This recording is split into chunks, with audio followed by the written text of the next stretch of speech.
Жапаровга жооп берип коеюн. Кече күнү ушул маршка жүрүшкө чыккандар боюнча комментарий бериптир. Сөзсүз ал киши көрөт. Анткени ал адам блогер болуп калды. Facebook'ta комментарийлерге жооп берип, скрин кылып отур. Ошол адамга жооп берип коеюн. Ал айтып атат, жүрүшкө келгендердин артында 3-чү күч турат дейт. Эй, Кудай Урбаева, 3-чү күч Атамбаевдин ойлоп тапканы болчу. 3-чү күч Сапенди ойлоп тапканы болчу. Эми 3-чү күч Жапаров ойлоп таап алды. Ким айтсын? Кайсы 3-чү күч турат?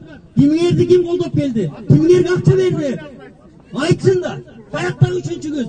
Анан халктын казаны кайнабайт дейт. Элде лакап пайда болду. Садыр Калпычылык. Ал айта берет, тоюнан кайта берет дейт. Эл ишенип добуш берген. Анткени ал ошо элдин үмүтүн актасын деп, элге кызмат кылсын деп, бир нерсени эске сактап алалы. Мамлекеттин акчасы жок. Элдин салык төлөөчүлөрдүн акчасы бар.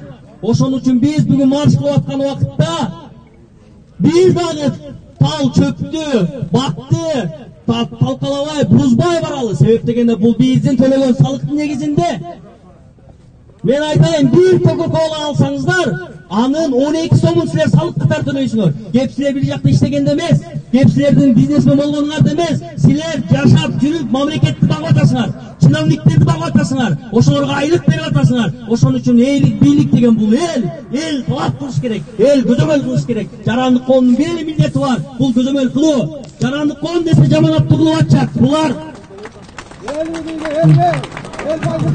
Жарандык коом десе жаманаттуу кылып, ар кайсы жака, буяка чаптап, тияка чаптап атат. Жарандык коом деген ким, муну билип алышыбыз керек. Жарандык коом бул элдин активдүү катмары. Баардык эл активдүү боло албайт, бирок силерге окшошкон адамдар ошол элдин укугу үчүн, элдин ошол талабы үчүн, элдин чындыгы үчүн чыркырап жүрөсүздөр. Биздин мойнубузда чоң милдеттер тагылган. Ошону аткарышыбыз керек.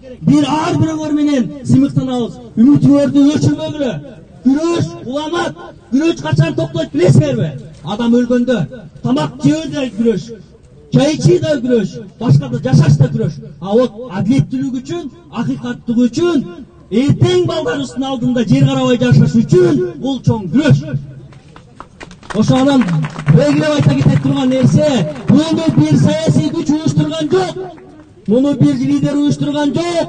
Муну жарандык коом уюштуруп жатат. Болгону бизге модераторлук кылуу, алпарчылык кылуу тийди. Анткени бул эл кылып жатат.